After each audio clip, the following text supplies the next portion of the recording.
to Fast and Jones with your host Leigh. On the 23rd of October, when this episode will be released, it will have been 3 years since Jodie Whittaker left Doctor Who. This era means a lot to me, as you will know if you have listened to the show before. You will know the classic mentions like I took Zero from Survival, or my rants on the treasure that is Texan, or the music of Stephen Akinola making me cry. If you haven't seen my Jodie episodes, I will put my Series 11 one in the description down below. This episode will be looking back at the era 3 years later, from my own perspective as a fan, and seeing if things are the same or have changed over time. Jodie, I missed her, and I've had a special bond with her Doctor. I feel I am like her, but we're also similar in a way, and that's a good thing. I enjoyed her Doctor, and she was constantly consistent.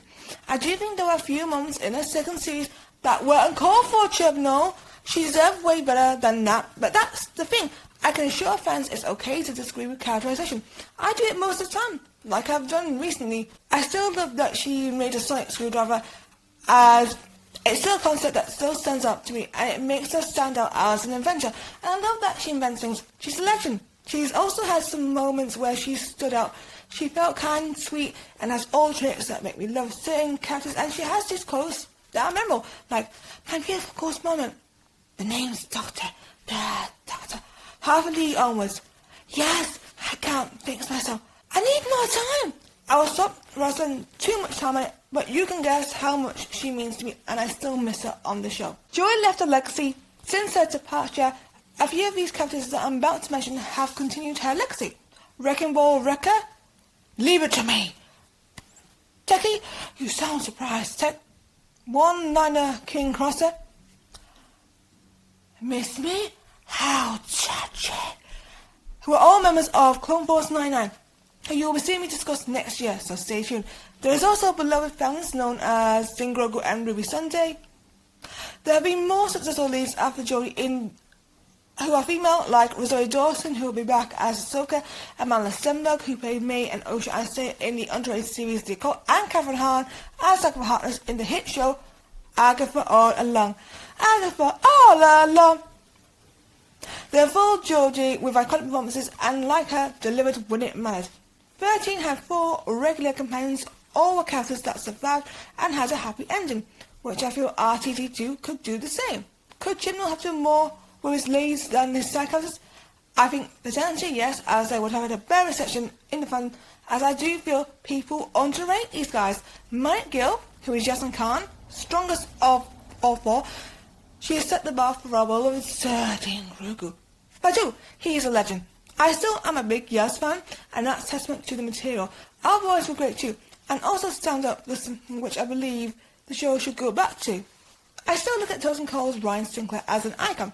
Ryan, like 13, is 100% me, and I love that. His struggles were similar to mine, and I have a heart like Ryan's, so that's why he means a lot to me. John Bishop as Dan Lewis was caring, but I feel like some of the others can be outshone by my favourites, which is a theme recently. Luckily for our boy Dan, he has a good run of episodes to help, and of course he is number 1 Thasmin supporter, and I'll get back to the girls in a few more. Should he have not mentioned it? Potentially, as it can be harmful on people, and that's where I agree with people, but the girls need a wake-up call to try and chat about it. Dan was the perfect candidate to help the girls, but luckily the girls worked it out themselves and talked it out in their own time, thanks to Dan, which I appreciate. Finally, the legend that is Bradley Walsh, who is still brilliant. I still appreciate the legend right now, and I miss him on the show. Bryce to me can act, and he still has those moments that still make him iconic.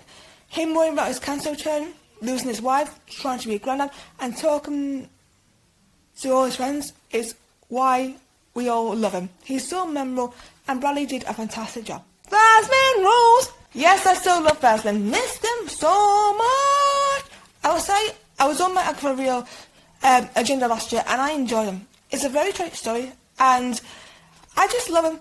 Faster, Thasmin! Sorry, friends, I had a bit of a transition. That's understandable. I enjoy the girls so much, and even when I'm in my Card Mudhorn era, which is the Din Djarin and Din Grogu era, who are legends and are back next year, whoop whoop, I had a journey with Thasmin, and in my situation, I took time to understand everything, but luckily in 2022, I got it. Yes, the Queen got it. I recommend seeing some of my videos on my Insta Rambles with Leigh channel, as it's a good batch of episodes, so please check them out. I'll put some in the description down below. I miss them so much, and the chemistry between Jodie and Madam is still strong. As I always say, duos do better if they last a long time. Time for an anecdote. 2021 December was very interesting. Oh, I mean interesting? Very interesting. 3 weeks in a row, something brilliant happened. And let's get started. Okay. Jodie performed one of her best performances on the 5th of December. Yes, Vanquishers is still underrated in my honest opinion. 11th of December saw AJ Judu and Kai Richardson perform their best dance yet on Street from Dancing with a perfect 40 for their quick step. Thank you, Craig Riverhorwood. The same week, Reese Stevenson and Nancy Sue, Justice for Nancy, got their best scores for ballroom and Latin. Unfortunately, they were eliminated that week, but they would have been an honestly deserving finalist, just like the three who made it. A week later, I saw Olivia Mean and Ellen DeGustine for the first time, who I know from football, and of course was reunited with Bing Bom Chua legend Carla Zari. They hosted Junior Vision in Paris and did a fantastic job.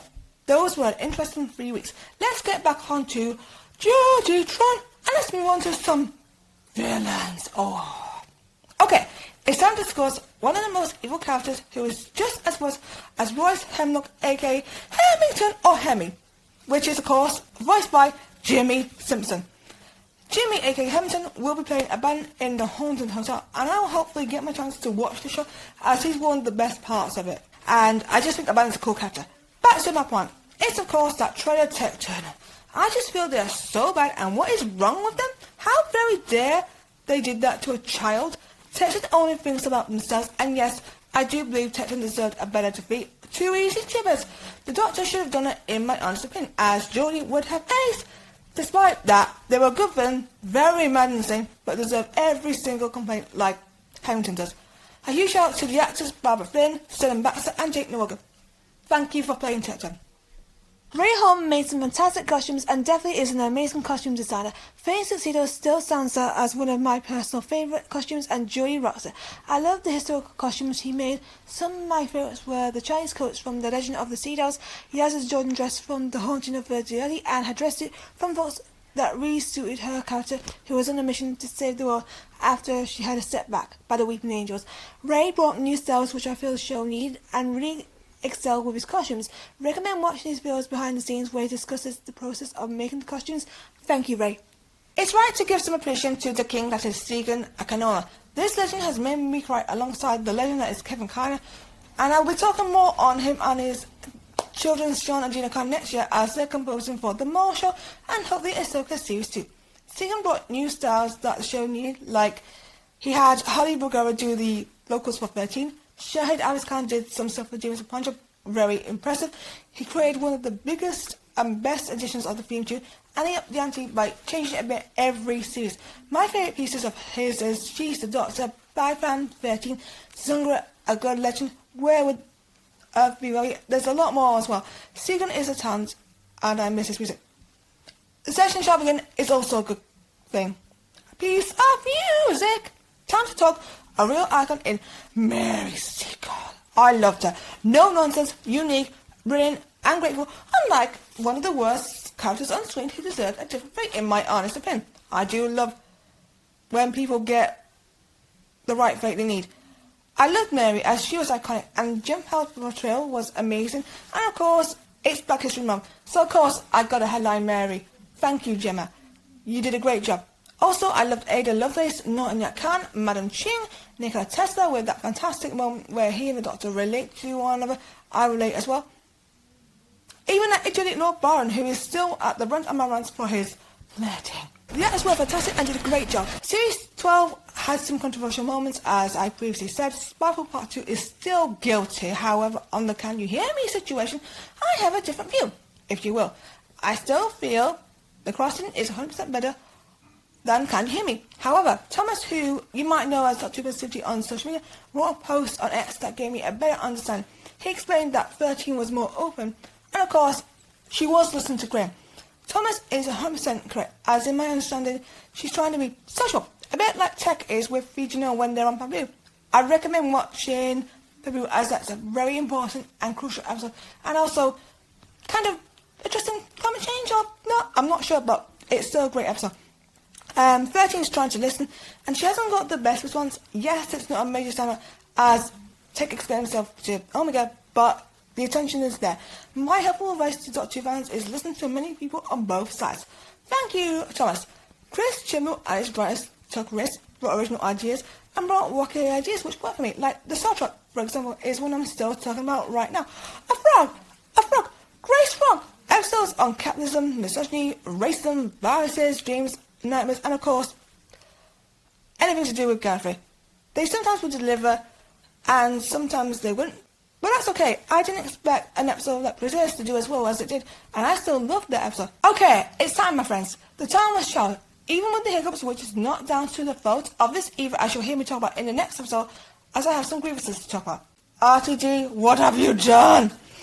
Chibnall and the Sewer got it right. I do think there are things that I would love to have confirmed than theorised, like who the Doctor was when the idiotic division forced the memory wipe on the Doctor. Bad Tecton, bad division. Bad. It's good and allows the Doctor to be this outsider who I feel has been robbed because the Time Lords are a bunch of jokes who use them all the time, and in the Doctor's defence probably would find it annoying. And after the Conviction Down incident, which I still partially blame for the death of Clara Oswald, justice for Clara, the Doctor having to deal with lost memories is perfect, especially for Flux, as it's building on her dealing with a bunch of idiotic and pathetic villains who deserve a special run, and all had kind of good defeats, and explores what she's missed. I love that it all lets the Doctor decide to let go of the past when she drops the stopwatch in the TARDIS. Jodie, Chris and Stegan deserve huge credit, as it's a good moment. Time for another quick anecdote. When The Haunting of Villa Deity was aired, I watched the episode in a cabin near a mini lake, which felt like a coincidence when I think about it, and the weather was so bad it gave the view a creepy atmosphere, which I love. I don't know if I've mentioned it before, or you haven't listened to this. I hope you enjoyed that little anecdote. Finally, I asked on social media what was your favourite Jodie moment, and I got 3 amazing comments to share with you right now. Giblin62 on Instagram said, I liked all of them, but would say the woman who fell to earth. Jodie is a brilliant, fantastic actor. Morgan on Facebook said, my favourite 13th Doctor moment is, I have a few, so 1, her outfit reveal in the charity shop. 2, her speech in Demons of the Punjab. 3, when she gets turned into a weeping angel. 4, her generation. It was so poetic and amazing. Finally, Lisanne on Friends said, everything. However, if I have to choose, I have to go with 2 from Spyfall. Snap! In the casino, and later in the plane when the Master unmasks. Okay, I'm going to have to also choose the Doctor versus the Lone Salmon in The Haunting of Villa Deity. It's too hard for me to pick just one. Thank you for sharing your comments. What is your favourite episode from this era? Let me know in the comments down below, and also on social media as well.